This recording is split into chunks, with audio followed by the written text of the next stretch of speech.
दोस्तों, तो जैसा कि आप जानते हैं कि आगामी जो सीजन 4 की वैकेंसी आने वाली है तो उसमें मैक्सिमम पोस्ट एएसओ का ही रहने वाला है। तो आज हम इस वीडियो में बात करने वाले हैं कि बिहार सचिवालय सेवा के अंतर्गत सहायक प्रशाखा पदाधिकारी यानी एएसओ का क्या महत्व है।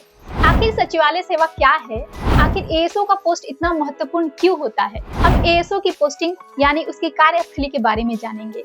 एएसओ का वर्क क्या होता है, इसका वर्किंग टाइम कितना रहता है, वर्किंग डेज कितना होता है, इन सब के बारे में भी जानेंगे। एएसओ की सैलरी कितनी है, एएसओ का प्रमोशन कैसे होता है, एएसओ को कौन कौन सी सुविधाएं मिलती है, कितनी छुट्टियां मिलती है, इन सब के बारे में इस वीडियो में बात करने वाले हैं। तो वीडियो काफी इंफॉर्मेटिव होने वाला है, इसलिए अंत तक बने रहें।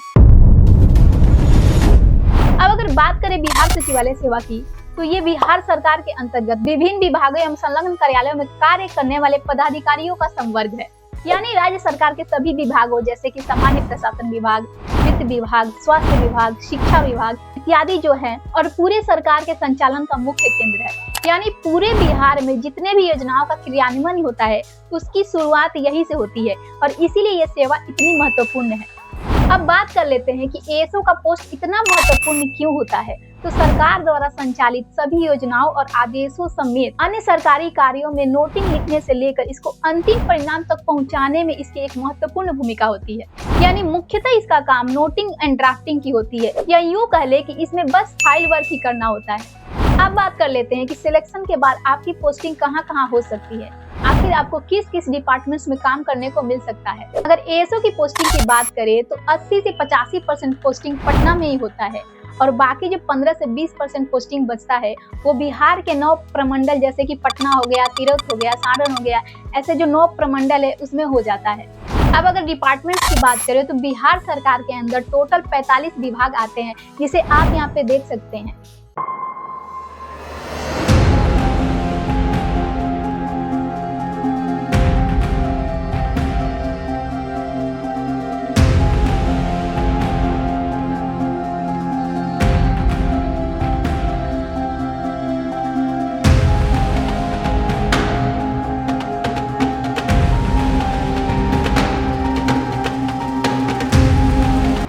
समझ सकते हैं कि ये सारे डिपार्टमेंट्स कितने ज्यादा महत्वपूर्ण हैं।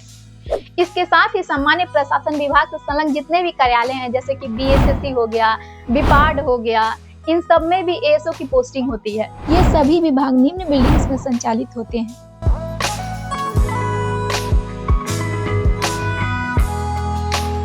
तो आप समझ सकते हैं कि ये जो कितना रॉयल और सुकून भरा है।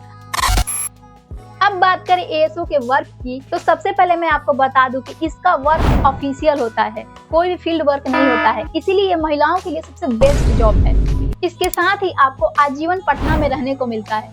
बात करें वर्किंग डे की, तो मंडे से लेकर के फ्राइडे 5 दिन के वर्किंग डे होता है और वही सैटरडे संडे 2 दिन की छुट्टी होती है। वर्किंग टाइम की बात करें तो महिलाओं के लिए सुबह 9:30 बजे से शाम को 5 बजे तक और पुरुषों के लिए सुबह 9:30 बजे से शाम को 6 बजे तक वर्किंग टाइम होता है। वहीं 1 से 2 बजे दोपहर में लंच का टाइम होता है। लेकिन वहीं पे कमिश्नरी ऑफिस, चीफ इंजीनियर के ऑफिस जो होते हैं वहाँ पे, डीआईजी के ऑफिस, यहाँ पे वर्किंग टाइम अलग होता है। वहाँ पे फरवरी से अक्टूबर माह तक सुबह 10 बजे से शाम को 5 बजे तक और फिर नवंबर से जनवरी माह तक सुबह 10:30 बजे से 5 बजे तक वर्किंग टाइम होता है। वहाँ पे लंच आधे घंटे का होता है, 1:30 बजे से 2 बजे तक। अब अगर सैलरी की बात करूँ तो ये लेवल 7 का जॉब है। इसकी सैलरी भी बहुत अच्छी है। आप मेरा यहाँ पे सैलरी स्लिप देख सकते हैं। समय के साथ सैलरी बढ़ता चला जाता है। बाकी आप लोग की सैलरी कितनी होगी इसका मैं एक अलग सी वीडियो बना दूंगी। अब बात करें प्रमोशन की, तो आपका प्रमोशन ज्वाइंट सेक्रेटरी तक हो सकता है। पहला प्रमोशन आपका असिस्टेंट सेक्शन ऑफिसर से सेक्शन ऑफिसर में होता है। वहीं पे दूसरा प्रमोशन आपका सेक्शन ऑफिसर से अंडर सेक्रेटरी में होता है। यानी दूसरी प्रमोशन में ही आप सेक्रेटरी लेवल तक पहुंच सकते हैं। थर्ड प्रमोशन की बात करें तो अंडर सेक्रेटरी से डिप्टी सेक्रेटरी और वही फोर्थ प्रमोशन की बात करें तो डिप्टी सेक्रेटरी से सीधे ज्वाइंट सेक्रेटरी तक बन सकते हैं। मतलब कि यदि आपकी जॉब कम एज पे लग जाती है तो आप ज्वाइंट सेक्रेटरी तक भी बन सकते हैं। अब लास्ट में बात कर लेते हैं सुविधाओं की। तो सबसे बड़ी सुविधा ये है कि आपको आजीवन पटना में रहने को मिलेगा और दूसरी बात ये है कि ये केवल ऑफिशियल वर्क है और वो भी केवल फाइल वर्क। साथ ही 5 डेज का वर्किंग डे है। सैटरडे संडे आपको 2 दिन छुट्टी मिल जाती है जिससे आप अपना टाइम फैमिली के साथ अच्छे से बिता सकते हैं। इसके साथ ही इसमें नाइट ड्यूटी का कोई झमेला नहीं रहता है। आप जब सचिवालय में काम करेंगे तो बड़े बड़े अधिकारियों के साथ उठना बैठना, मीटिंग इत्यादि सब लगा ही रहता है।